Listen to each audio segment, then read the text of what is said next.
안녕하세요. 책방 순이입니다. 오늘은 한국 근대 페미니즘 문학 작품선 신여성 운명과 선택 중에서 강경애 작가님의 어머니와 딸 부분을 읽어드리도록 하겠습니다. 먼저 작가님에 대한 부분을 읽겠습니다.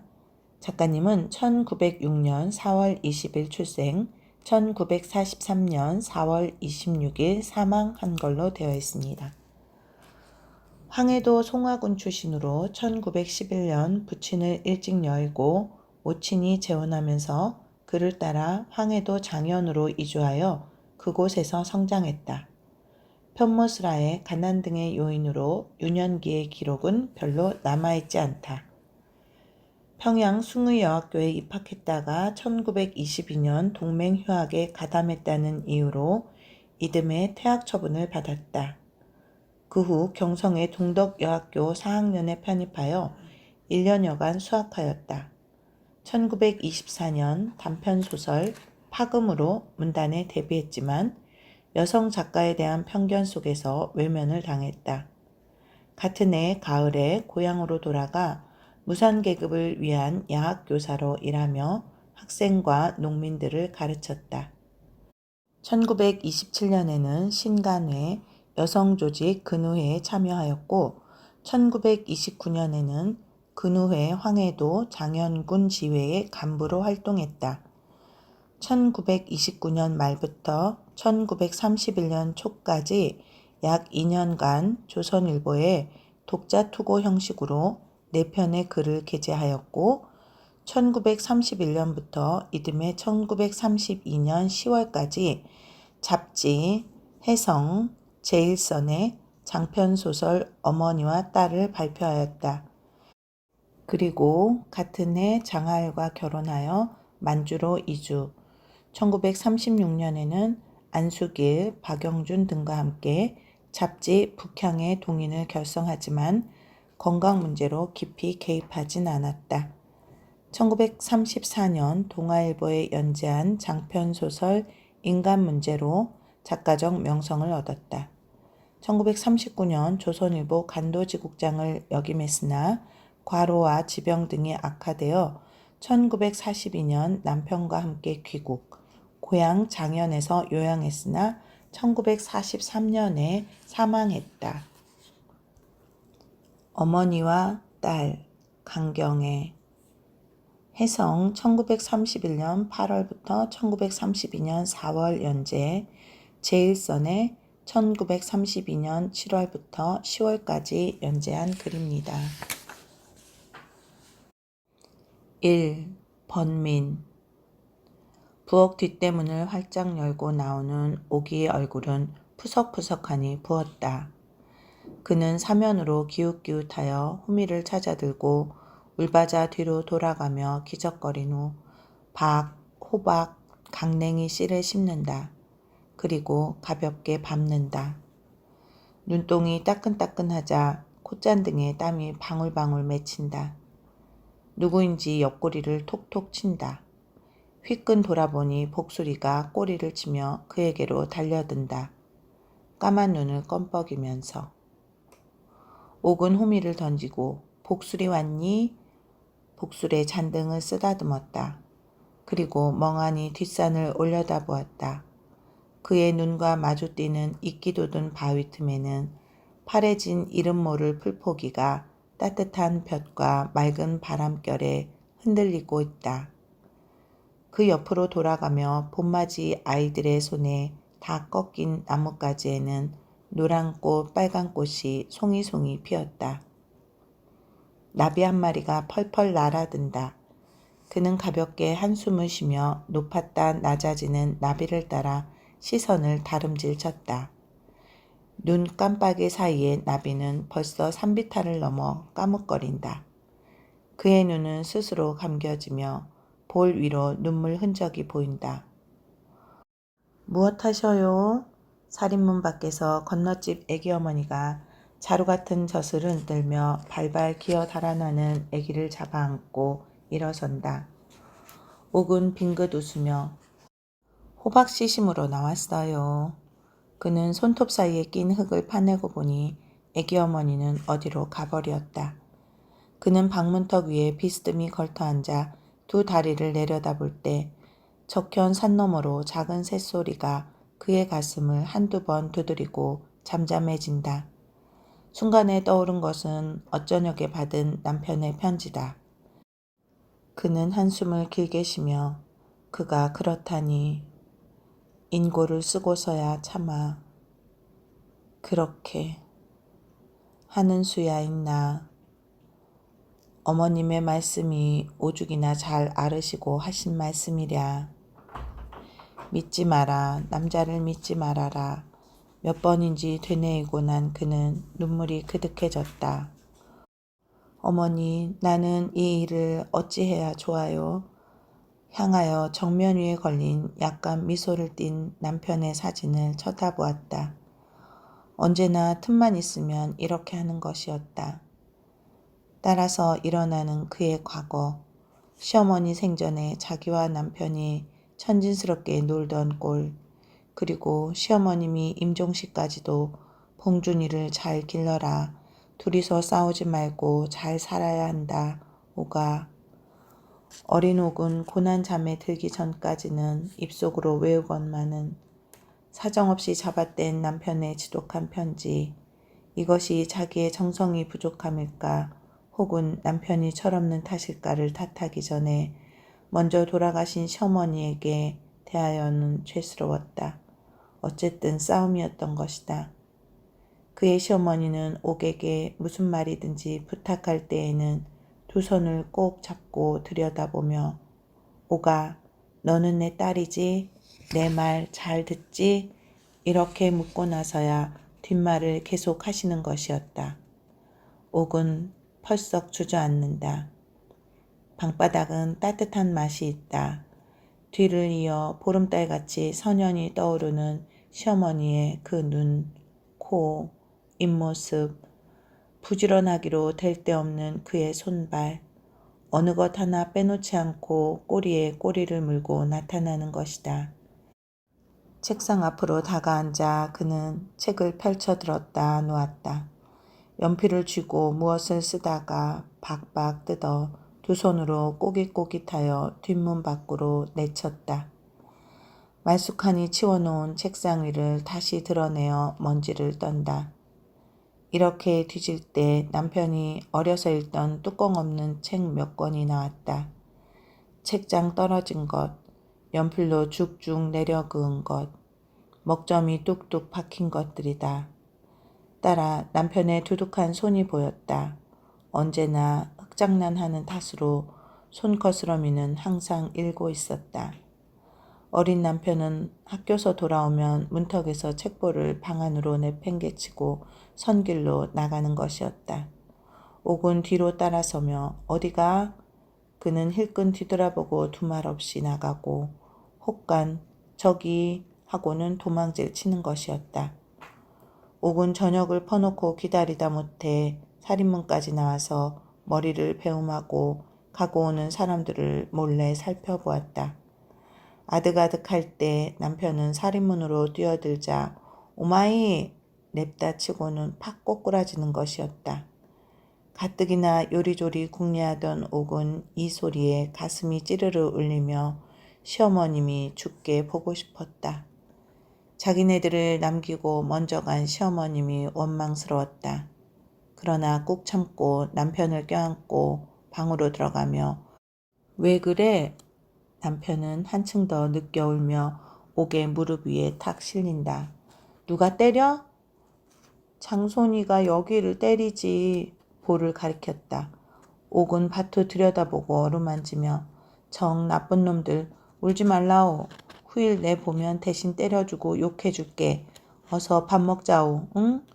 이렇게 말하며 겨우 울음을 그치게 한 그는 상 옆에 마주 앉아 밥을 물에 말아주고 반찬에 가시를 뽑아가며 불룩이는 그의 두 볼을 바라볼 때 대견한 끝에 두 줄기 눈물이 앞을 캄캄케 하는 것이었다. 이러한 과거를 돌아볼 때 그나마 옛날이 다시 오지 못할 행복한 날이었음에 그의 가슴은 뻐근해졌다. 따라서 어머니를 잃은 자기네들의 외로운 신세가 눈앞에 선한이 보인다. 그의 볼은 눈금빛으로 타오르고 골치가 들썩들썩 아프기 시작했다. 그는 횃대에 걸린 수건으로 힘껏 머리를 동인 후 책상 위에 푹 엎드렸다가 벌떡 일어나 아래 윗목으로 왔다 갔다 하며 자기의 장래를 어림하여 보았다. 남편은 언젠가 자기를 버리고 어떤 말쑥한 여학생과 함께 살 때가 있을 것 같았다. 그러면 나는 어쩔까? 이혼을 해줘야 옳을까? 이대로 견뎌 배겨야 할까? 그는 한참이나 바람벽을 노려보다가 입술을 꼭 다물고 망설이는 것부터도 벌써 어머니의 유언을 잊은 나다. 견디자. 어머님의 둘도 없는 아들이 아니냐. 그리고 나의 남편인 것이다. 이렇게 부르짖으며 책상 서랍을 열었다. 그는 봉투 속으로부터 편지를 꺼내어 몇 번이든지 되읽어본 후 그의 가슴에 꼭 갖다 대었다. 그리고 조심스럽게 남편의 사진을 쳐다보았다. 밖에서 신발 소리가 났다. 그는 손책의 편지를 서랍 속에 밀어넣고 얼른 일어났다. 앞문이 열리자 영철 선생이 들어선다. 어디 아픈가? 옥은 그제야 머리에 동인 수건을 슬그머니 벗어서 뒤로 감추며 아니요, 언제 오셨나요? 지금 오는 길일세. 어디 아픈 것 같은데? 자세히 들여다보며 묻는다. 아니야요. 그새 도쿄에서 편지 왔겠지? 네, 어제 왔습니다. 잘 있다던가? 네. 다른 말 없어? 옥은 머리를 숙였다. 갑자기 무엇이라고 대답해야 좋을지 몰랐다. 왜? 무얼했던가? 아니요. 그의 입은 굳이 다물어졌다. 그리고 그의 흰 목덜미에 새파란 힘줄이 불끈 일어나는 것이었다. 선생은 그의 입술을 바라보며 무거운 침묵 속에서 그의 속을 어림하여 보았을 때 가엾음보다도 감복됨이 앞서는 것이었다. 공부에 재미 많지? 어디 얼마나 배웠나 보세. 선생은 이렇게 화제를 돌려서 그의 긴장된 마음을 풀어주려 했다. 그는 책보를 당겨서 풀어놓았다. 선생은 다가앉아 그가 가리키는 페이지를 들여다보며 그새 많이 배웠지? 선생은 빙긋이 웃어 보였다. 열심히 공부나 하고 모든 괴로움은 하느님께 바치게나. 세상 사람치고 근심 없는 사람이 어디 있는 줄 아나. 원체 괴로운 세상이니까 먼저 깨닫고 달게 받아야 하네. 옥은 잠자코 구름끈을 만지작거렸다. 이번에 공부시키러 가서 자네 어머님 배웠지. 네? 어머님? 요새는 영업도 그만두시고 무던한 영감님 얻으셔서 평안히 계시는 모양이야. 장차로는 교회 안으로 들어오시겠다고 하시대. 어머님 위하여 많은 기도 올리게. 한번 오시겠다는 말씀 없어요? 오시겠다대. 시계는 4시를 땅땅 친다. 선생은 시계를 바라보며 모자를 들고 일어섰다. 쓸데없는 생각 하지 말고 열심히 공부하게. 그러고 자주자주 기도해. 내일 예배당에 꼭 가지?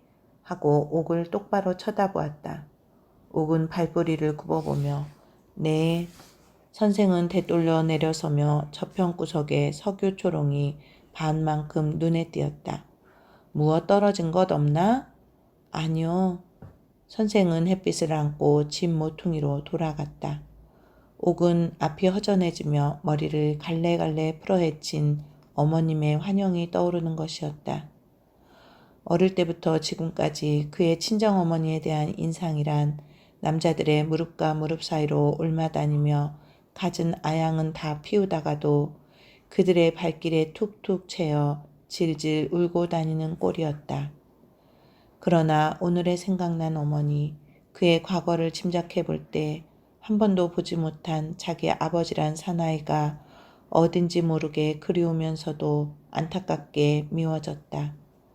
어머니의 타락된 원인이 아버지의 소위인 것을 깊이 깊이 깨닫게 되었다.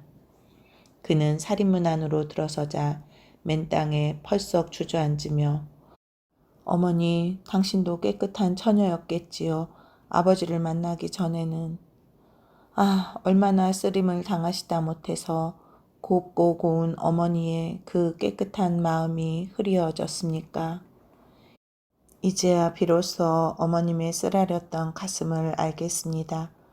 괴로움을 잊기 위하여 술을 마시고 울지 않았습니까? 오, 그 쓰림은 나에게도 왔습니다. 왔습니다. 그는 일어났다. 해는 산밭을 타서 뉘엿뉘엿 넘어가고 멀리 들리는 버들피리 소리는 차츰차츰 가늘어진다. 이 추억. 지루하나마 옥의 친정어머니 이야기로부터 시작하자. 옥의 어머니는 송아읍에서 은율목으로 빠지는 막바지에 사는 김창문의 맏딸이었다. 아버지의 부지런한 탓으로 조밥이나마 배불리 먹고 갈나무라도 미루어가면서 뜯듯이 뗐다. 금년 17이 된 창문의 딸은 동네의 자랑거리였다. 바느질 잘하고 얌전하다는 것. 더구나 우선우선 웃는 듯한 그의 얼굴은 동네의 인기를 끌고도 지나친 것이었다.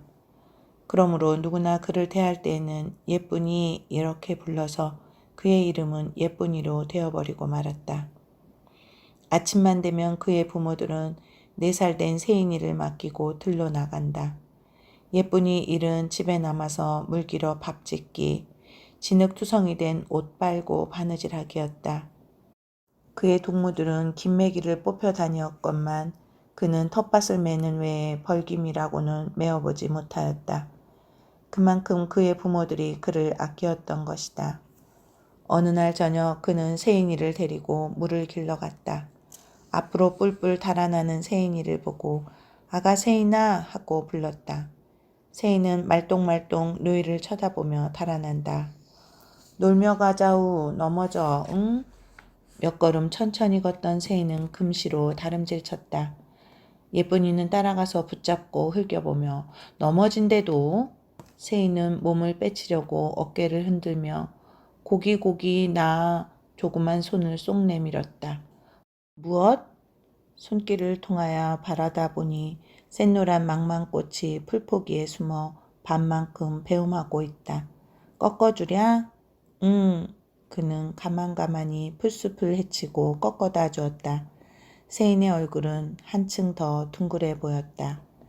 파란 풀포기에 숨어 흐르는 흰 물줄기는 쭉 둘러싼 차돌 틈으로 졸졸 흐르고 있었다.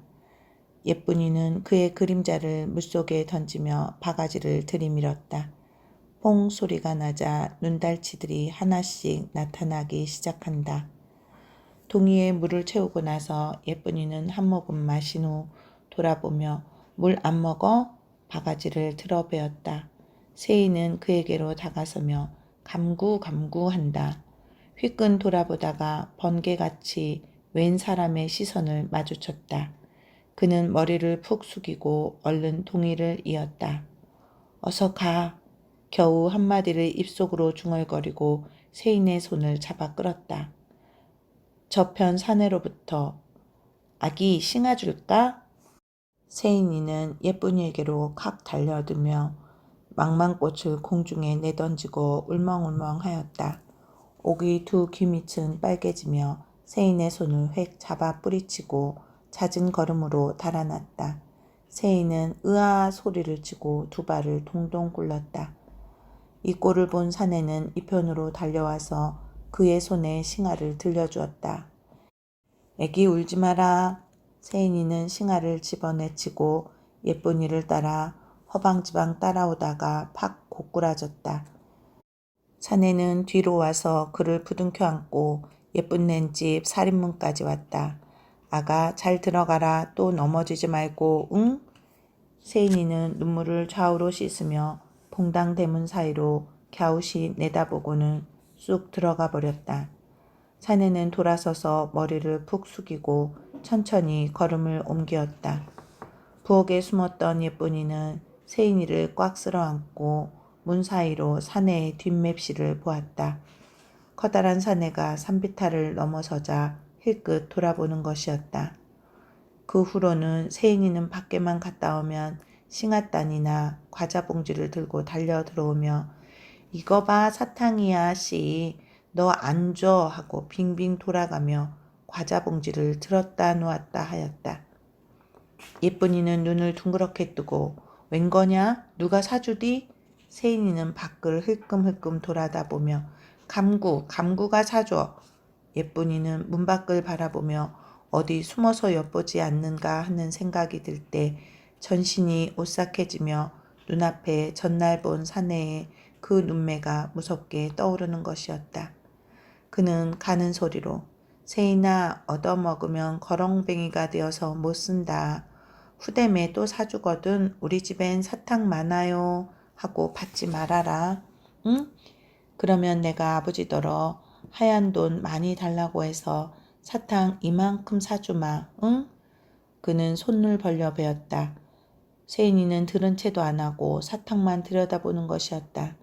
그는 세인이를 꼭 잡고 들여다보며 아가 남한테 사탕 받아 먹으면 곱다 저고리에서 너 안 줘. 그는 사탕을 입에 넣고 예쁜이를 쳐다보았다. 후일에 감구가 사주면 받아가지고 올 테야?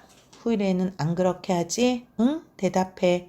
세인이는 두리번 하며 덮어놓고 응 하였다. 예쁜이는 세인이를 꼭 껴안으며 우리 세인이 용치 정말 용해. 볼과 볼을 마주댈 때 달콤한 냄새가 구미를 스르르 돌리게 하였다. 예쁜이의 집 문 앞을 감도는 그 산에는 송아읍에서 한등 넘어 사는 최용문의 일꾼으로 있는 둘째였다. 그가 예쁜이를 먼빛으로 보기는 여러 번이었으나 이렇게 마주당해 보기는 처음이었던 것이다. 그 후로부터는 일하다 중턱에도 나무짐이나마 걸머지고 뻔질나게 읍으로 오는 수가 잦았다. 그리하여 지고 온 나무짐을 되는 대로 팔아버리고 예쁜네 집 주위를 몇 바퀴든지 돌아서 세인이라도 만나보고 나오면 한결 마음이 나았다. 둘째는 어젯밤 비에 갑자기 달라진 조반머리에 앉아 호미를 움직였다. 침묵 속에 몇 일항을 메고 난 그는 긴 한숨을 쉰 후 쉰 끝에 김내기를 내쳤다. 굽이쳐 올라가는 멜로디는 쓰러져가는 듯 꺼져가는 듯 사마사마 하였다. 곁에 동무는 좋다 제 엉덩이를 툭툭 치고 벙글벙글 웃었다. 소리가 끝나자 웬일인가 자네도 소리할 줄 알아? 두리번 쳐다보았다. 그는 픽 웃어 보이고 잠잠하였다.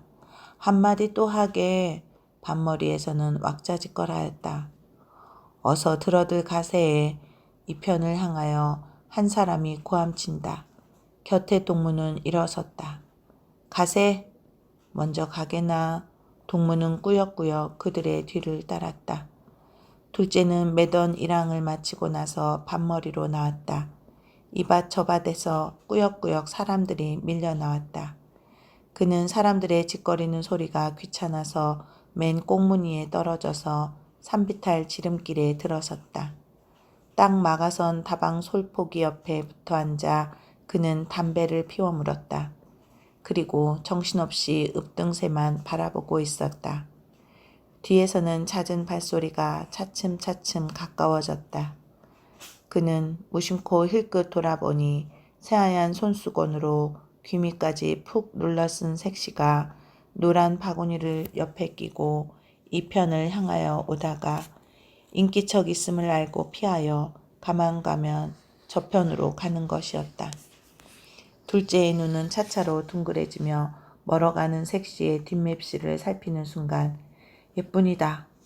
이렇게 속으로 부르짖고 벌떡 일어났다. 그의 가슴을 점점 술렁이기 시작했다. 한참이나 멍하니 바라보던 그는 최후의 용기를 내어 색시의 뒤를 따르기 시작하였다. 열 눈이 자기 한 몸으로만 쏠린 듯하여 뒷잔등이 오싹오싹해지며 이마에 식은땀이 흐르는 것이었다. 이 눈치를 챈 색시는 두 팔을 허우적거리며 제게 걸었다. 뒤에 발소리가 가까워짐을 알자 그는 바구니까지 내치고 달아난다. 일삼아 다듬어가며 뜯어놓은 풋나물은 길가에 쫙 해지고 바구니는 대굴대굴 구르기 시작했다. 둘째는 구르는 바구니를 붙잡고 헤어진 나무를 주섬주섬 주었다. 솔밭 속으로 지나치는 색시는 뒤를 돌아보자 수건이 공중으로 벗겨지며 3단 같은 머리채가 어깨 위로 미끄러져 빨간 댕기가 나풀거렸다. 둘째는 색시의 눈과 마주치자 머리를 푹 숙일 때 아이고 어마이 하고 털썩 주저앉았다. 침묵은 계속되었다. 둘째는 겨우 머리를 들어 푹 숙인 그의 얼굴을 옆으로 자세히 보니 틀림없는 예쁜이다. 그리던 예쁜이를 꿈밖에도 생각지 않은 곳에서 이렇게 만났으나 무엇이라고 말할는지 감감하였다. 빽빽이 들어선 소나무새로 그윽한 송짓 냄새와 함께 새 속잎의 짙은 문 냄새가 그들의 코를 스칠 뿐이었다. 둘째는 예쁜이가 숨도 크게 못 내쉬고 바들바들 떠는 것을 내려다보고는 가엾은 생각이 들었다. 그리하여 그만 갈까 하고 발길을 돌렸으나 깍 붙고 떨어지지 않았다. 자기로서도 생각지 못한 어떠한 큰 힘의 지배를 받고 있었던 것이다. 어떻게 할까? 가는 바람만 불어와도 사람인 듯 이상한 소나무라도 눈에 띄면 사람이 숨었는가. 이리하여 전 신경이 긴장되었을 때 까치 한 마리가 그들을 굽어보며 깍깍 하였다. 그는 얼결에 바구니를 예쁜이 앞으로 놓았다. 예쁜아, 너 집에 가고 싶지? 떨리는 소리다. 힘을 들여 해놓고 보니 그의 생각한 바가 아니고 딴청을 끌어내었다. 한마디만 물어보고 보내야 할 텐데 어떻게 하나. 이렇게 속으로 궁리하면서도 역시 같은 말이 되뇌이는 데서 지나지 않았다. 예쁜아, 어서 가라. 누가 이런 말을 시켜주는지 안타까웠다. 둘째는 있는 힘을 다하여 옆으로 비켜섰다. 예쁜이는 죽나보다 하고 두 눈을 꼭 감고 엎드렸다가 가라는 둘째의 말이 그의 귀에 어렴풋이 들리자 공포와 의문이 그의 전신을 억눌렀다. 그는 한층 더 떨었다. 이 꼴을 본 둘째는 슬금슬금 뒤로 물러서서 노송나무 뒤로 숨어버렸다. 그제야 예쁜이는 겨우 일어나 바구니를 들고 다름질을 쳤다. 예쁜아, 나를 잊지 마라. 그의 전신은 화끈함을 느끼자 앞이 캄캄해졌다. 그는 소나무를 칵 쓸어안고 예쁘나 예쁘나 주먹으로 눈물을 씻고 바라다 보니 한길과 나뭇가지 사이로 숨바꼭질하는 그의 댕기꼬리는 햇빛을 받아 피같이 붉고 베었다. 어젯밤 늦게까지 순인의 펴 마당질을 하고 오늘부터는 예쁜네 차례였다. 창살이 푸릇푸릇하자 예쁜 아버지는 부시럭부시럭 일어났다. 여보게 일어나 밥하게. 그는 아내를 깨우고 밖으로 나갔다. 예쁜 어머니는 예쁜이를 깨워가지고 부엌으로 나와 등에 불을 켜놓고 아궁이에 불을 피우며 한편으로 햇팥을 일어앉혔다. 예쁜이는 아궁이 앞에 앉아 무럭무럭 일어나는 불을 들여다볼 때 두 무릎이 따끈따끈해지며 졸음이 포로로 왔다. 눈이 감길수록 밖에서 웅성거리는 소리는 선명히 들려왔다. 어머니는 쌀은 안 치며 불 때려마. 깜짝 놀라 깬 예쁜이는 나무를 끌어다 놓고 벼 태질 소리에 머리가 뒤숭숭해졌다. 어느덧 밥이 우구구 끓어오르자 예쁜이는 불을 멈추고 일어나서 소매를 척척 걷고 설거지를 하며 한편으로 상을 놓았다. 어머니는 등에 불을 훅 끄고 널문을 활짝 열어놓았다. 차츰차츰 새어오는 회색빛 하늘에는 별들이 까뭇거렸다. 어머니는 예쁜이가 주는 주걱을 받아들고 그릇을 폭에 담은 양푼을 부뚜막 위에 놓은 후 솥개를 열었다. 무럭무럭 올라오는 훈훈한 김이 그의 볼을 스치고 올라간다. 진지들 잡수시오. 뒤이어 예쁜 아버지는 밥들 먹고 하지. 그들은 우중우중 살인문으로 들어서 방 안으로 들어앉았다. 상드려라. 방 문턱에 비껴서서 딸이 가져오는 상을 받아 차례로 그들 앞에 갖다 놓았다. 예쁜이는 통통 걸음을 쳐서 잔심부름을 다하고 숭늉까지 퍼들인 후 뒷대문 옆에 가만히 붙어 서서 안방에서 흘러나오는 소리를 분간하여 들으며 읍등새 좌우로 총총 들어선 솔밭을 바라보았다. 언제나 눈결에라도 이 솔밭이 띄게 되면 지난 일이 번개같이 그의 머리에 떠오르는 것이었다. 무섭고도 어딘가 모르게 귀염성 있는 둘째의 얼굴은 항상 솔밭 속에 숨어 있는 듯이 생각되었다. 컴컴하던 솔밭도 새어온다. 옆으로 돌아가며 간 당초밭에는 빨간 당초고추가 하나씩 둘씩 나타나기 시작했다. 우수수 하는 바람결에 툭 하는 소리가 들렸다. 그는 놀라 굽어보니 밤 하늘이 앞으로 굴러왔다.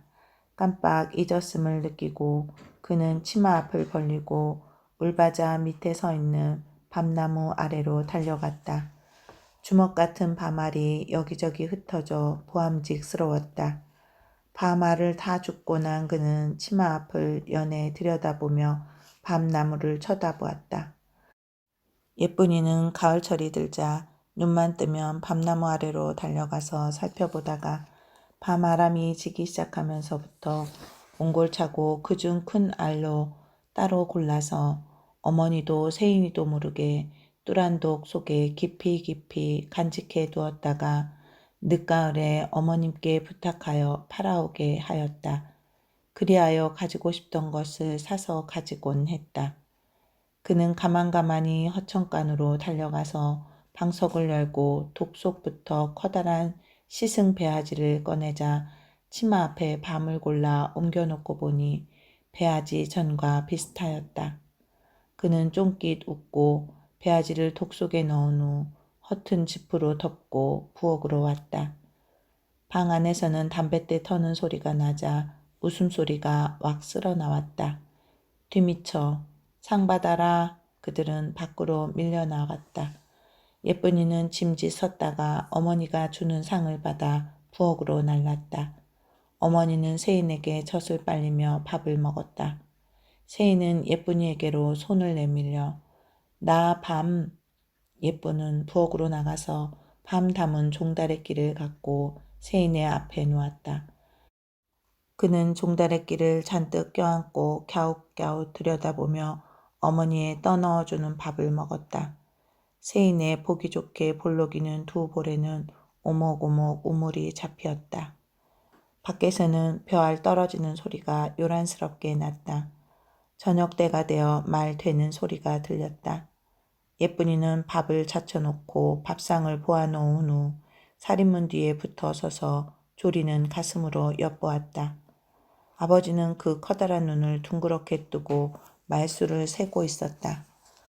옆으로 농장직이 낯설은 양복쟁이, 돈 장사하는 김만수, 그 밖에 마당질한 일꾼들이 쭉 둘러섰다. 벌써 엿섬째 묵는 것이었다. 그들의 호기심이 빛났다. 11섬 반! 여러 사람 입에서 똑같이 굴러떨어졌다. 만수는 데리고 온 일꾼에게 눈짓하여 닷섬을 구루마 위에 탕탕 실어 놓았다. 예쁜 아버지는 하도 어이가 없어 멍하니 바라보자 구루마는 털털 구르기 시작하였다. 뒤이어 처신이도 벼섬을 구루마 위에 실어놓고 앞서거니 뒤서거니 굴러갔다. 예쁜 아버지는 벼씌움을 한 먼지머리를 뒤집어 쓴 채 지푹대기를 손에 들고 금방 울듯한 눈으로 하늘을 쳐다보았다. 멀리 들리는 구루마 바퀴 소리는 마치 그들의 가슴 한복판을 굴러가는 듯 요란스럽게 울리는 것이었다. 예쁜 내 모녀는 설거지를 마치고 방으로 들어왔다. 일꾼들은 벌써 가버리고 담뱃내만 자욱한 방에 예쁜 아버지는 시름없이 째한 앞문만 바라보고 있었다. 그러자 밖에서 기침 소리가 났다. 진지들 잡수셨나요? 그 누구이? 예쁜이는 윗방으로 올라갔다. 처신이요. 그는 의외라는 듯 벌컥 일어나며 무엇이 잘못된 것이 있습니까? 처씨는 방 안으로 들어앉았다. 예쁜 어머니는 등불을 헤어놓았다. 아니요, 오늘 퍽 섭섭하셨겠지요? 그 말에 그는 너무 황공하여 눈물까지 글썽글썽해졌다. 오늘 나와 같이 오셨던 어른이 바로 우리 농장 주인이십니다. 뭐? 예쁜 아버지는 눈을 둥그렇게 떴다. 전에는 늘 대리로 보내시더니 올해는 친히 오셨습니다. 한층을 낮추어서 마침 참한 소시를 구하신다는 말을 하기에 내가 집에 따님 이야기를 하였더니 영감님께 말씀해 보시라고 하시기에 왔습니다. 예쁜 아버지는 너무나 생각 바뀐 까닭에 무엇이라고 대답할 것이 칵 막히었다. 영감이 잠잠함에 예쁜 어머니는 답답하여 그런 어른이 우리 딸 같은 것을 어떻게... 이제야 예쁜 아버지도 글쎄 그런 돈 많으신 어르신이 원 별말씀도 다 하십니다. 전에 세월 같으면야 어림이나 있겠습니까마는 요새 세월은 그렇지 않다오. 그런 걱정은 말으시고 얼른 작정하시오. 부부는 잠잠하였다. 그들에게는 무엇보다 처신의 말이 미덥지 않았다. 한참 후에 영감은 글쎄 원 그럴 리가. 처신이는 눈을 숨벅숨벅하며 어서 작정하시오. 이런 때를 놓치지 말아야지. 그런 부자를 사위로 맞이하는 판인데 설마 한들 영감님네를 굶으라 하겠소? 부부의 머리는 지끈해지며 나오려던 말이 한층 더 막혔다. 처신이는 부부를 번갈아 보았다. 어찌하겠소? 좀 줬소? 딸은 호사에 치여 죽을 지경이겠구려. 동자도 바느질도 안 하고 오독하니 앉아 손톱에 물만 튕기고 앉았겠구려. 수 생겼소. 영감은 예쁜 어머니를 보았다. 어쩔까? 글쎄요. 어찌했건 한번 가셔서 손수 자세한 이야기를 듣고 다시 생각해 봅시다. 갑자기 되니 낸들 알겠소. 처신은 벌컥 일어났다. 가십시다. 영감은 부수수한 머리를 쓰다듬으며 일어났다. 뭐 그러고 가시렵니까? 그럼 아래를 굽어보았다. 처신은 문 밖으로 나가며 원 어서 가십시다. 농사꾼이 아무려면 상관이 있습니까? 영감은 두말 없이 뒤를 따랐다. 예쁜 어머니는 그들의 말소리가 멀어질수록 아까 일이 영화 속 장면처럼 나타났다 없어졌다 하였다. 어느덧 그의 눈에는 눈물이 흘렀다. 무엇보다도 나이 많은 자기 남편이 여름 내 그 다디단 잠도 못 자고 밤새워가며 보등에 물을 논해대느라고 애쓰던 것이 아까웠다. 벼이삭이 보암직스러이 베어올 때 영감에 좋아하던 꼴. 그는 푹 엎드려서 흑흑 느껴 울었다. 한참 울고 나니 이번에는 예쁜이 일. 아까 본 그 양복쟁이가 새삼스럽게 뚜렷해 보였다. 참이라면 어쩔까. 이렇게 부르짖으며 옷방을 향해 예쁘나 몇 번이나 불렀으나 잠잠하였다. 그도 세인이의 옆에 입은 채로 누워서 하던 생각을 되풀이하였다. 밤이 저기 깊어 남편은 돌아왔다. 곁에 펄썩 주저앉아 술래가 훅 끼쳤다. 무얼합디까? 그는 아무 말 없이 일어서서 비틀걸음으로 윗방 문을 열었다. 예쁘나 텁텁한 소리였다. 뒤로 따라선 예쁜 어머니는 자요 할 말 있으면 내일 하구려. 취한다. 내 딸 자니? 눈을 질끈 감고 예쁜 어머니께로 탁 실린다. 우리는 살았네. 내 딸 때문이지. 에이 고얀 놈. 이놈아 만수란 놈아 날도적 놈아. 시뻘건 눈을 부릅뜨고 부들부들 떤다. 그는 겨우 남편을 끌어다 옷을 벗기고 자리에 뉘었다. 눕자마자 코를 골아 넘긴다. 그는 한층 더 눈이 똑똑해졌다. 고요한 방에 숨소리만이 가득하고 이때마다 들리는 이 가을벌레 울음이다. 훅 불을 끄고 나니 뒷문에 달이 비쳤다. 남편의 입에서 나오는 말에 의하여 딸의 혼인은 이미 결정된 듯 싶었다. 무엇보다도 섭섭한 것은 소실이라는 것이었다. 자기의 귀한 딸을 남의 눈에 가시로 보내는 것이 아무래도 못할 짓으로 생각되었다. 그는 남편 곁에 누워 어느덧 잠이 들고 말았다. 이튿날 새벽 남편에게 흔들려 깨어난 그는 남편을 쳐다보았다. 혼인은 다 되었네. 뭐야요, 좀 생각해보고 하지. 공연한 소리를 또 하네 그려. 그런 자리가 쉽겠나? 그러고 며칠 있다가는 가겠다니까 예쁜이를 따라 보내야 하겠네. 예쁜 어머니는 기가 막혔다. 이어서 눈물이 좌우로 흘러내렸다. 이 사람은 쩍하면 울기는. 그럼 시집도 안 보내고 끼고 있을 텐가? 마누라는 돌아누우며 세인이를 꼭 껴안았다. 훤히 밝자 예쁜이는 일어났다. 가만히 샘문을 열자 그의 어머니는 왜 벌써 일어나니? 고날 텐데. 그는 아무 대답 없이 부엌으로 나가서 앞뒤 대문을 활짝 열어놓았다. 산뜻한 바람이 그의 정신을 깨끗하게 하였다. 그는 우두커니 차츰 새어오는 하늘을 쳐다볼 때 컴컴한 솔밭이 그의 앞을 가로막았다. 어제 새벽만 하여도 무섭던 솔밭이 이 순간에 있어서는 눈물이 날 만큼 정들어 보였다. 그는 모르는 사이에 긴 한숨을 내쉬고 저적저적 밤나무 아래로 가보았다. 어제보다도 더 많이 떨어졌다. 그는 맥없이 치마 앞을 벌려 한 알씩 두 알씩 줍기 시작할 때 눈물이 주르르 흘러내렸다. 그는 밤을 채 줍지도 않고 부엌으로 들어왔다. 방문 소리가 나자 어머니가 나왔다. 아버지가 너 들어오란다. 그의 가슴은 지끈하였다. 예쁜이는 머리를 푹 숙이고 나무 꼬챙이로 부엌 바닥만 이리저리 긋고 있었다. 이 꼴을 본 그의 어머니도 저 애가 벌써 다 들었구나 하였다. 어서 들어가라. 왜 그러고 있니? 아무르면. 발이 떨어지기도 전에 훌쩍훌쩍 울음이 터졌다. 방 안에서는 아버지의 소리가 들렸다. 예쁘나 들어오너라. 어머니는 딸의 우는 모습을 보니 가슴이 뻐근해지며 저런 것이 어찌 남의 첩노릇을 할까. 아무것도 모르고 아비어미밖에 모르는 저것이. 이렇게 생각하고 나니 저절로 눈물이 앞을 가렸다. 예쁜 아버지도 부엌으로 나왔다. 내 딸 왜 우니? 너무 좋아서? 허허허. 그는 너트할 웃음을 내치고 어서 들어가자. 밥을랑 내 어미더러 하라자. 응? 그는 예쁜이의 곁으로 바싹 대들었다. 그만둬요. 저도 다 들은 모양인데. 어디서 들었어?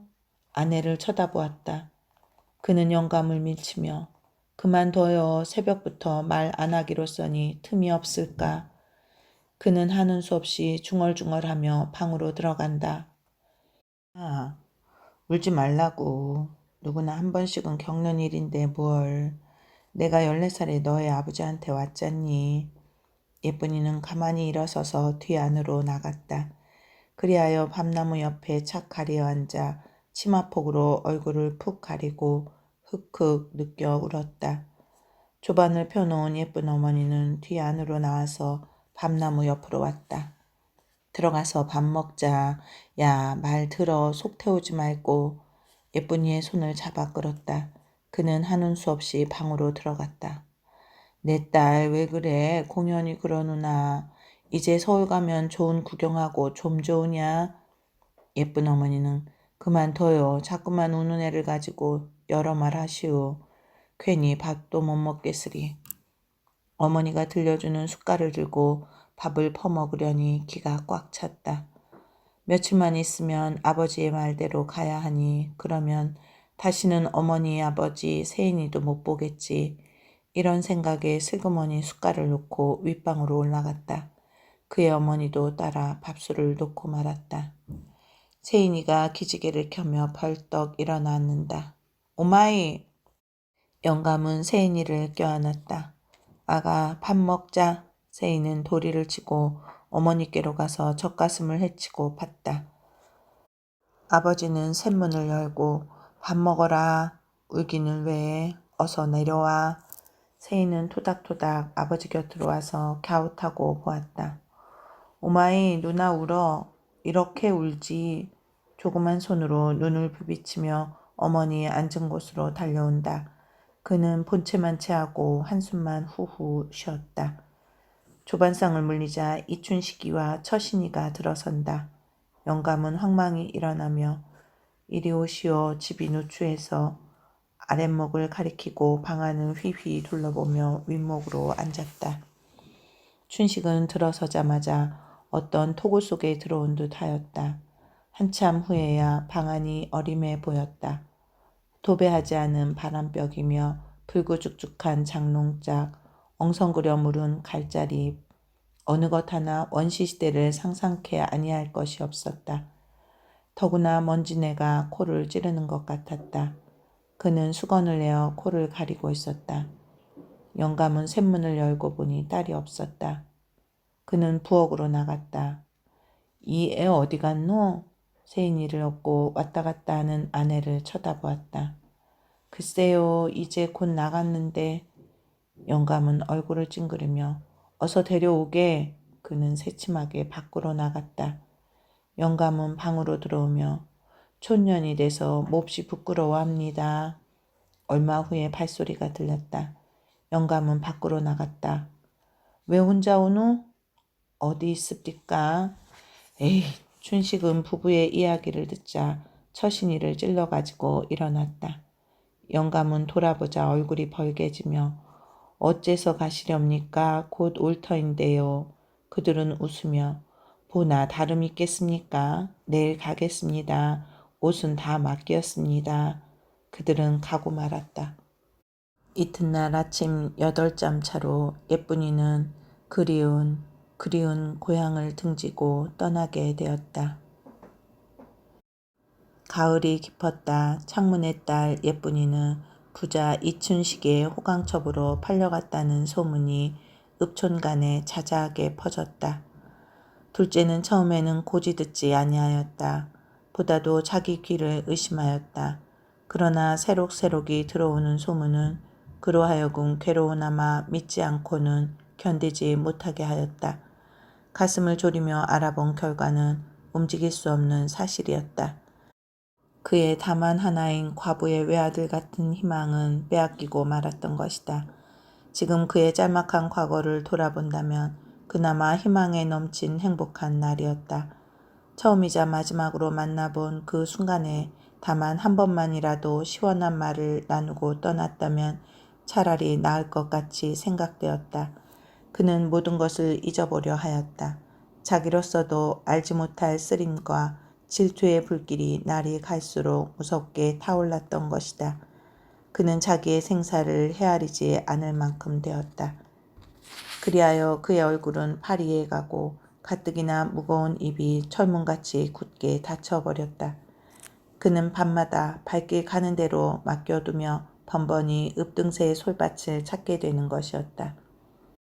그는 소나무 밑에 펄썩 주저앉아서 노송나무를 힘껏 껴안고 차츰차츰 깊어가는 가을밤에 고즈넉히 잠든 송화읍을 내려다보았다. 전에 볼 수 없던 함석집들이 가운데 들어앉아 둘러앉은 초가집들을 노려보는 듯 비웃는 듯이 달빛에 빛나고 있었다. 찰나에 떠오른 눈, 비웃는 그 눈, 천진한 어린 자기를 속인 말끔한 거짓말이 그의 전 신경을 비상히 흥분시킴에 따라 쓰라렸던 과거 실마리가 풀리기 시작하였다. 젊어서 남편을 잃은 그의 홀어머니는 어린 그를 하늘같이 믿고 여름이면 긴 품 팔고 겨울이면 삭바느질 같은 것으로 그날그날 겨우 살아갔다. 둘째가 12살 나던 해 가을이었다. 여름철이 들면서부터 그의 어머니는 소화불량증을 얻어 노상 굶다시피 하면서도 삭김을 계속하였다. 그러나 철이 바뀐 어느 날 그는 견디지 못하여 하던 일을 겨우 대강대강 마쳐버리고 집으로 돌아와서는 정신없이 자리에 눕고 말았다. 어린 둘째는 솔가리를 끌어다 놓고 방으로 들어왔다. 오마이! 언제나 그는 방문을 열어잡고 이렇게 부르는 것이었다. 여러 날 신고에 두 눈등이 푹 꺼진 그의 어머니는 왜 겨우 눈을 뜨고 아들을 보았다. 군데군데 해진 잠방 적삼이라든지 팔꿈치가 쑥 나온 목다리가 새삼스럽게 그의 머리를 어지럽게 하였다. 곁에 앉은 아들의 손을 어루만지며 배고프겠구나. 아파서 나는 밥 못하겠으니 식은 밥이라도 갖다 먹어라. 아이고. 그는 긴 한숨을 푹 내쉬고 자기도 모르는 사이에 눈물이 흘러내렸다. 둘째는 부엌으로 나가서 들그렁들그렁 하더니 조밥바리와 된장 그릇을 안고 들어왔다. 그는 씩씩하며 나무단 끌어들이듯이 밥술은 큼직큼직하였다. 불이 나게 푹푹 퍼먹은 그는 숟갈을 공중에 던지고 오마이 나 배불러 오냐. 어머니 대답을 들은 그는 그릇을 버려둔 채 어머니 곁으로 달려와서 눕자마자 코를 골아넘긴다. 그의 어머니는 똑부러지게 아픈 곳은 없다 하더라도 전신에 맥을 출 수가 없으며 따라서 호흡이 곤란해졌다. 나중에는 가래까지 올라왔다. 방 안은 찬바람이 실실 돌았다. 새어드는 달빛은 아들의 얼굴을 뚜렷이 보여주었다. 그는 젖먹던 힘을 다하여 이불을 끌어다 아들에게 덮어주었다. 자기의 병이 위중할수록 막연하게 어린 아들의 신세가 불쌍해 보일 뿐이었다. 따라서 저 어린 것을 놓고 내가 아주 죽나보다 하는 끔찍한 생각은 하늘이 무서워서 못하여 보았던 것이다. 밤이 깊어갈수록 점점 가래가 성해지고 바람에 밀려다니는 나뭇잎에 와사기는 소리와 요란스럽게 들리던 벌레 울음소리가 차츰차츰 가늘어지며 주위가 암흑으로 변해가는 것을 느낄 때 그의 가슴은 죽음이란 것 앞에서 마지막으로 울렁거리기 시작하였다. 잠든 아들을 깨워보려 했으나 태산준령이 꽉 내려앉은 듯하여 손가락 하나 까딱하는 수가 없었다. 그의 눈은 점점 흰 자위만이 남기 시작하였다. 벼랑간 둘째는 왈칵 일어났다. 오마이 오줌 넣어. 아무 대답이 없었다. 그는 어머니를 흔들었다. 요강 달라오. 오줌은 나오기 시작하였다. 그는 두 눈을 딱 감고 시원하게 누고 나서 그 자리에 되는 대로 누워버렸다. 그러나 눈 오줌은 사정없이 그의 해진 옷 속으로 푹 젖어 먹었다. 그는 잠결에 괴로움을 느끼고 벌떡 일어났다. 오마이! 갑자기 추움과 무서움이 휘딱 들어 두 눈이 올랑해졌다. 둘째는 어머니 곁으로 다가앉아서 흔들었다. 오마이! 어머니는 정신이 뻔하였다. 그러나 마치 가위 눌린 사람 모양으로 말도 할 수 없으며 움직일 수도 없었다. 하도 대답이 없음에 안타까워서 둘째는 머리맡으로 가서 그의 어머니의 눈을 보았다. 그는 갑자기 무서움을 느꼈다. 오마이 왜 그래 응냐. 그는 어머니 가슴에 얼굴을 파묻고 울었다. 아들의 우는 것을 번연히 아는 어머니는 어떻다고 말할 수 없이 슬펐다. 그러나 그는 역시 순간이고 아무것도 분간치 못하는 의욕으로 변해지는 것이었다. 둘째는 어머니의 얼굴을 들여다볼 때 밤마다 켜지던 등불이 없었다. 그는 한 손으로 눈물을 씻으며 또 한 손으로 성냥을 더듬어 불을 켰다. 오마이 나 보라오 어서야. 어머니의 감겨지는 눈을 뻐기고 들여다보았다. 어머니는 무엇이라고 중얼거렸다. 음성은 들리지 않고 입만 놀렸다. 무어 그것 좀 크게 하려마. 어머니의 입술을 똑똑히 들여다보며 그대로 입술을 놀려보았다. 의원? 응? 의원? 얼핏 작년 여름에 엉덩이 종기로 인하여 어머니와 의원네 집 갔던 기억이 떠올랐다. 응, 의원 내 갔다 와. 그는 우뚝 일어섰다. 문 밖으로 뛰어나오자 무서운 김에 오마이 난 가, 응? 이런 말을 남기고 앞으로 뛰었다. 오불꼬불한 눈두덩을 지나고 반머리를 지나 읍등새 솔밭 사이로 들어섰다. 바람에 솔폭이 흔들리는 소리가 동무들에게서 들은 옛날 이야기에서 나오는 무서운 범이 나오는 듯, 그리고 자기의 발자취 소리에 놀라 휘끈 돌아보면 둥그런 달이 자기를 따르는 것이었다. 그 무서운 솔밭도 지나고 외나무도 건너지른 쪽다리를 기어 건너서 새로 닦은 큰 길 위로 들어서 줄다름질 쳤다. 의원집까지 다 온 그는 팍 고꾸라지자 두 걸음을 쳐서 일어났다. 단숨에 돌 층계를 올라서 차디찬 대문짝에 착 달라붙었다. 오마이 문 열어! 얼결에 빽 소리치고 숨을 죽이고 엿들었다. 여기저기서 짖는 개소리만이 점점 요란스럽게 들렸다. 문 열어요! 전신에 땀이 훈훈히 흐르며 눈물이 그렁그렁 떨어졌다. 눈을 딱 감고 대문짝을 쳐다리고 나니 안으로부터 인기척이 나며 문이 방싯 열리자 뚱뚱한 의원이 나타났다. 왜 나이냐? 자다 나온 텁텁한 소리였다. 둘째는 반가움에 와락 달려들어가 칵 메어 달렸으나 한참 동안은 말을 못하고 애만 썼다. 그는 달빛에 둘째의 얼굴을 비춰보니 한 번 본 아이 같았다. 그는 머리를 돌려 생각해보더니 너 종기로 앓터내지? 네, 우로마이 저 우로마. 숨이 찼다. 그래, 너의 오마니가 어떻단 말이냐? 저 죽어가요. 아파서. 어디가 아프다든? 겨워요. 말을 못해요. 의원은 둘째를 물리쳤다. 알타가 낫지. 울지 마라. 내일 아침 내 갈 것이니 어서 가거라. 나 혼자요? 안타까운 듯이 의원을 쳐다보았다. 그럼 의원의 머리에 떠오른 것은 작년 약값도 아직 절반도 받지 못한 사실이었다. 그리고 밤도 깊었고 더구나 촌이 되어 가고 싶지 않았다. 올 때도 너 혼자 왔니? 네, 갑시다. 우리 집에. 네. 바투 대들어 그의 손을 잡아 끌었다. 내일 가겠으니 어서 가거라. 자기 어머님 같은 사람인 줄 알고 대들었으나 사정없이 그를 몰아댄다. 내일 간다. 잘 가거라. 말을 마치기도 전에 문 빗장을 걸고 들어가 버렸다.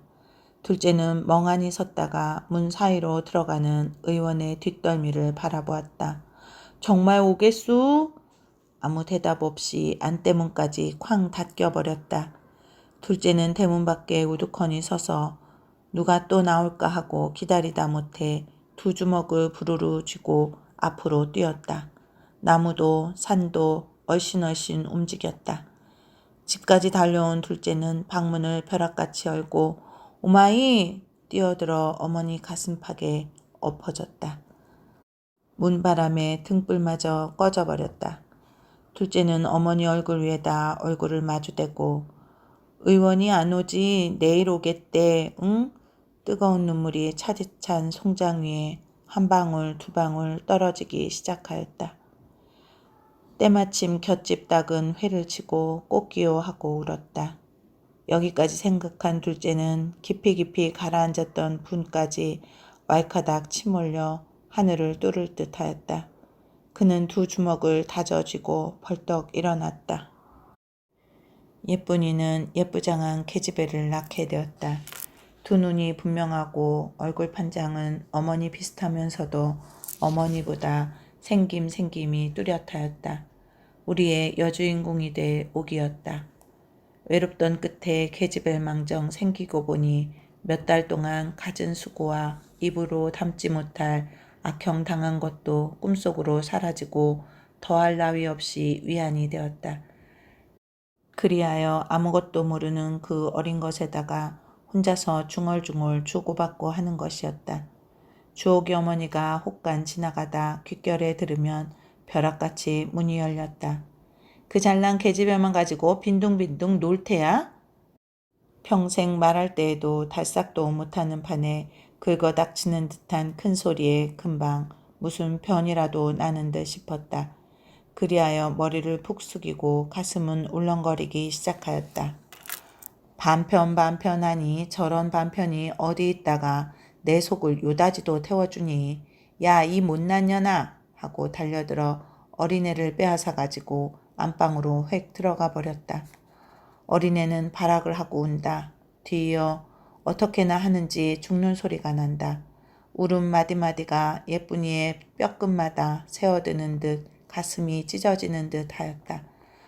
그는 더 참을 수 없어 벌떡 일어나서 방 안으로 빙빙 쏘다니다가 두 눈이 벌개져서 안방으로 건너가는 것이었다.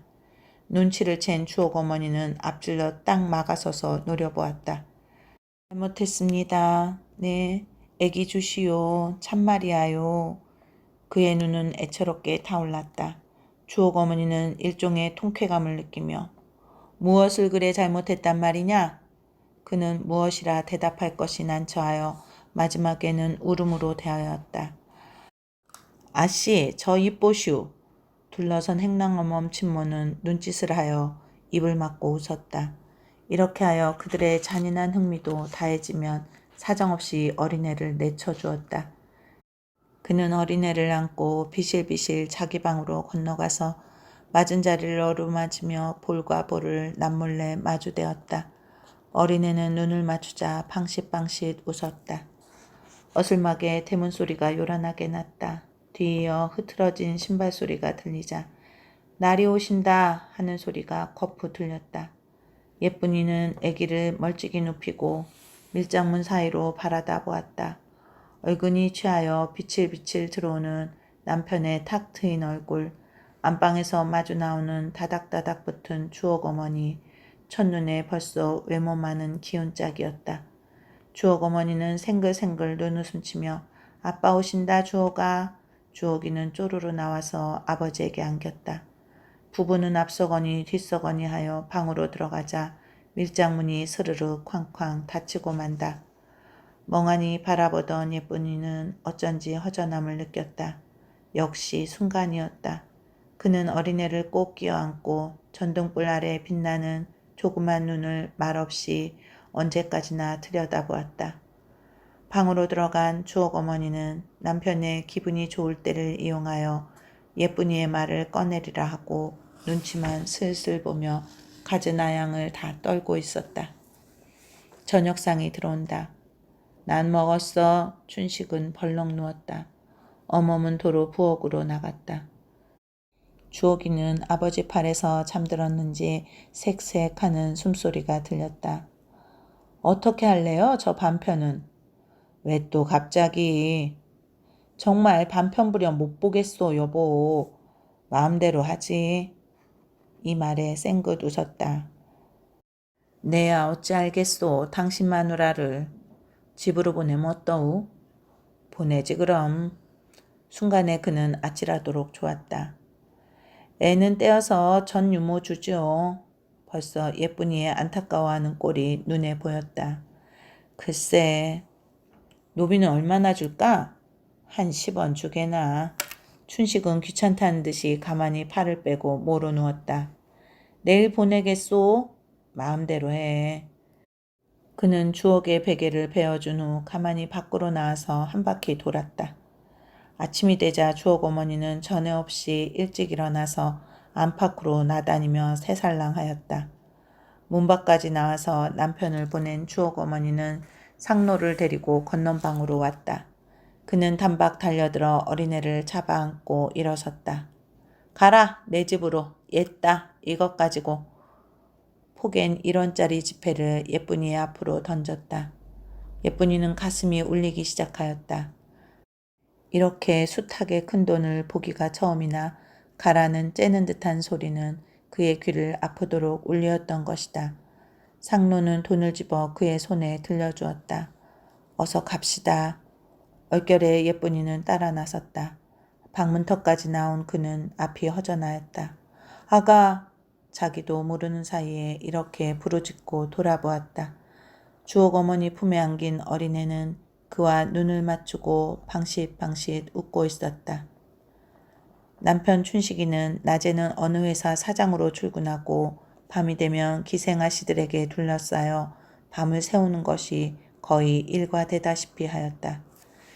예쁜이는 데려다 놓고는 마누라의 샘내는 것도 돌아다보지 않고 도리어 욕질까지 하면서 밤이 되면 끈질기게 건너오더니 며칠 지나자 역시 실증이 났는지 발길을 뚝 끊어버리고 혹시 어쩌다 마주치는 때가 있어도 본둥만둥하여 두는 것이었다.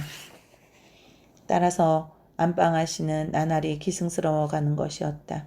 별로 잘못한 일이 없는데도 달려들어 머리채를 휘어쥐는 것이 매일 되다시피 하였다. 그리하여 온갖 일을 다 시키는 것이었다. 마루걸레, 방걸레, 빨래질, 동자, 손대지 않는 것이 없었다. 오히려 괴로우라고 시키는 것이 그에게는 갑갑하지 않고 십상 좋게 생각되었다. 어느 날 그는 밥을 퍼드리고 밥 한 그릇 국 한 사발을 가지고 건넌방으로 건너가려니까 여기저기 벌리지 말고 어멈과 같이 먹지? 안방에서 나오는 표독스러운 소리였다. 그는 놀라 움찔하여 하마터면 국그릇을 떨어뜨릴 뻔하였고 겨우 부엌으로 들어갔다. 그는 한숨을 푹 쉬었다. 무엇보다도 그릇 깨트리지 않은 것이 척이 안심되었다. 어멈은 안방으로부터 빈 그릇을 가지고 나왔다. 개밥 주었수? 아니요. 아이고 이제까지 뭘 했수 그래. 촌양반이 왜 개밥 주는 것도 모르? 기차라. 부뚜막에 긁어놓은 솔치에다 식은 밥을 뒤섞고 찌개 국물을 타서 개밥통에 들썩 부어주는 것이었다. 에스 부르니 새까만 강아지가 꼬리를 저으며 달려들어 철럭철럭 먹기 시작하였다. 그는 속으로 에스는 무엇일까? 우리 쪽에서 검둥이 복술이란 개 이름을 그렇게 부르나? 어쩐지 에스라는 이름이 서먹서먹하여 다정한 맛이 없었다. 그는 멍하니 서서 개 주둥이 속으로 차츰차츰 없어져가는 허리가 길쭉길쭉한 흰 밥알을 보았다. 삼형절 때나 아버지 생일이라야만 먹는 줄 알았던 흰 이 밥을 이 집에서는 개에게까지 먹인다. 이런 생각을 할 때 문득 떠오르는 것은 아버지의 피나던 손이었다. 어느 날 아버지는 벼를 베시다가 엄지손이 벤 것이었다. 빨간 피가 죽죽 흐르는 것을 예쁜이가 달려가서 제 고름 끝을 잘라 첨매어 드렸다.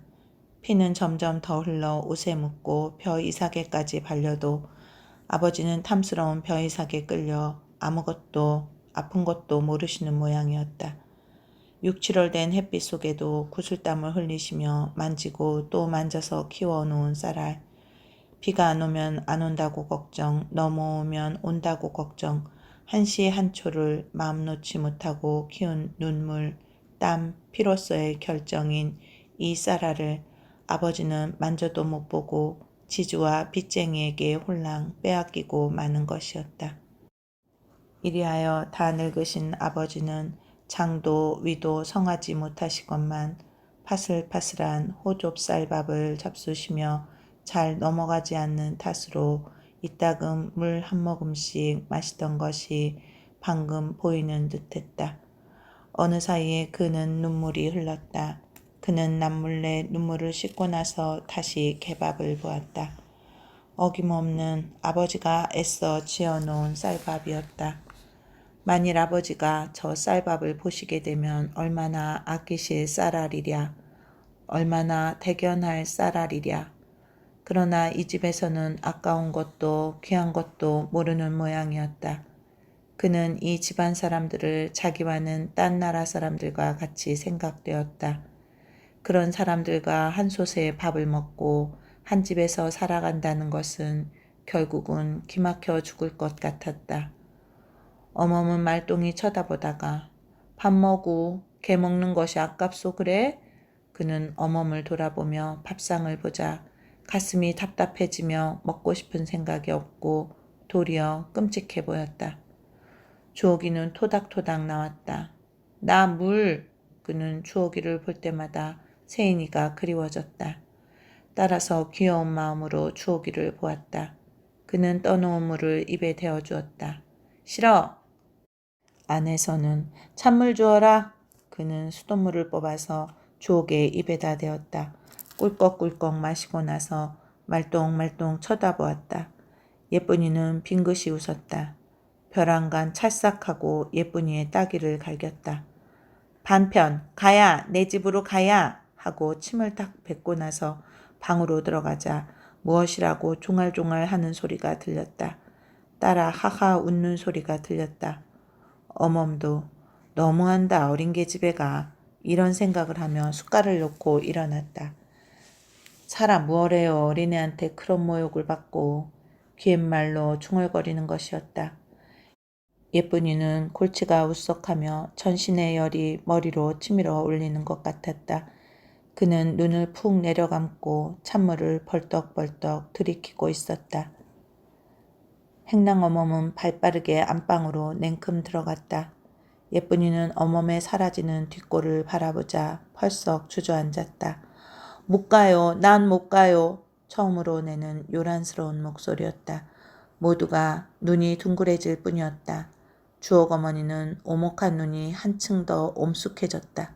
이년 이 오라질년 어디 못 가나 보자. 염치 없이 왜 우리 딸 가져가겠다니? 흥! 이년아 글쎄 침을 탁 뱉으며 안팡지게 노려보았다.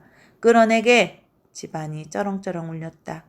상노는 또다시 달려들어 예쁜이의 두 손을 사정없이 낚아챘다. 그는 푹 고꾸라지며 두 팔을 마음껏 뿌리쳤다. 애기 주어요. 내가 낳았지 누가 낳았단 말이야. 예쁜이의 입술에서는 빨간 피가 흘렀다. 상노는 예쁜이의 허리를 깍지 끼었다. 벼랑간 대문이 활짝 열렸다. 뒤이어 나타나는 키가 들어꽂은 듯한 험상궂게 생긴 한 사내가 번개같이 달려들어 상노를 잡아 낚아채 팽개쳤다. 둘러섰던 계집들은 아악 하고 뿔뿔이 도망쳤다. 사내는 예쁜이 앞에 딱 막아섰다. 예쁜이는 어리둥절하여 고개를 푹 숙였다가 상노를 밟아치운 데 눈이 뜨였다. 예쁜이는 최후의 용기를 다하여 그를 쳐다보았다. 점점 뚜렷이 나타나는 이 산에 예쁜이의 눈은 터질 듯이 둥그레졌다. 둘째야! 나는 듯이 일어나 그의 가슴 속에 자기의 흐트러진 머리를 푹 파묻었다. 예쁘나! 두멍개 같은 그의 시커먼 손이 그의 어깨로 돌아가자 꽉 껴안았다. 잊지 않았구나. 따르르 하는 소리가 들렸다. 예쁜이의 머리를 번쩍 들고 애기 가지고 어서 갑시다. 네? 누가 올 테야요. 그는 이렇게 부르짖었다. 무슨 소리인지 잘 아는 까닭이었다.